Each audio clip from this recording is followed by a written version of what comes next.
సాయిబాబా దక్షిణ అడిగి తీసుకోవటం. దానము చేయువాడు ఇచ్చునది ప్రస్తుతము విత్తనములు నాటుట వంటిది. అది మునుముందు గొప్ప పంట అనుభవించుట కొరకే. ధనమును దాన ధర్మాలు చేయుట కొరకు ఉపయోగించవలను. అది పూర్తిగా సొంతానికి వాడుకొనినా వ్యర్థమైపోవును.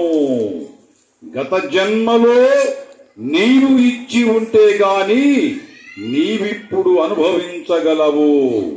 కనుక ధనమును పొందాలంటే దానిని ఇతరులు ఇచ్చుటయే సరి అయిన మార్గము.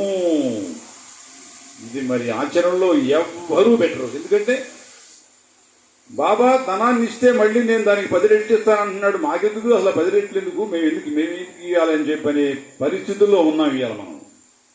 అంటే కలిమాయ. ఈ కలిమాయలో మనం ఏమీ చేయలేము. అది ఏ కొద్ది మందికి అవకాశం వస్తుంది. ఇప్పుడైనా మారాలి. మీరు చక్కగా సాయి భజన సత్సంగాలు జరిపించుకోండి. ఆ వ్రతాలు, చెప్పిన వ్రతాలు పాటించండి. మీరు ఆచరణలో పెడితే మాత్రం మీకు సిరి సంపదలు కురుస్తాయి, అందులో సందేహం లేదు. ఇది మీరందరూ కూడా దయచేసి పాటించండి. సద్గురు